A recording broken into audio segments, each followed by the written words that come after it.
குழந்தை வீட்டுக்குள்ள வரும்போது அம்மா இருப்பா. அம்மா பார்த்து என்ன தெரியுமா கேட்கும்? அம்மா என் பேக் எங்க, என் பென்சில் எங்க, என் ஸ்கேல் எங்க, என் லப்பர் எங்க, என் ட்ரவுசர் எங்க, எல்லாம் அம்மாவை கேட்பான். அதே பையன் வீட்டுக்குள்ள வரும்போது அம்மா இல்லாம அப்பா இருக்கட்டுமே, அப்பாட்ட என்ன தெரியுமா கேட்பான்? பா அம்மா எங்க? அத்தனை கேள்விக்கும் ஒரே பதில் அம்மா மட்டும்தாங்க.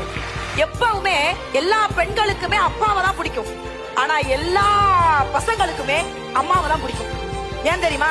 எவ்வளவு பிரச்சனை வந்தாலும் தான் பையனுக்காகவே கடைசி வரைக்கும் குரல் கொடுப்பது அம்மா தான். ஆனா அந்த பையனுக்கும் அப்பாவுக்கு ஏதாவது சண்டை வந்துரும் சார். பையனுக்கு அப்பாவுக்கு ஏதாவது சண்டை வந்துரும். நீங்க சொன்னீங்கல்ல சண்டைய மூட்டி விடுவான்னு, உள்ள ஓடி போவா அம்மா. உலகத்திலேயே அப்பாவிற்கும் மகனுக்கும் எந்த சண்டையும் வந்துவிடக் கூடாதுங்கிறதுக்காக ஒரு பாலமா இருப்பா பத்தியா, அவதாங்க அம்மா. அதுதான் அழகா கண்ணதாசன் சொன்ன அம்மா நான் யாரா? உள்ளே உயிர் வளர்த்து உதிரத்தால் பால் கொடுத்து அள்ளிடும் போதெல்லாம் அன்பையை சேர்த்தனைக்கும் தொல்லை நமக்கென்றும் சுகமெல்லாம் பிறர்க்கென்றும் சொல்லாமல் சொல்லிவிடும் தேவதையின் கோவில். பண்பு தெரியாத மிருகம் பிறந்தாலும் பால் தரும் கருணை அது. பிடித்த பிடிசோறு தனக்கென்று எண்ணாமல் கொடுக்கின்ற கோவில் அது. அது நேர்மை, அது தூய்மை, அது வாய்மை, அதன் பெயர் தாய்மை. அதை ஒப்புக்கொள்வதே நேர்மை. நான் கண்ணதாசன்.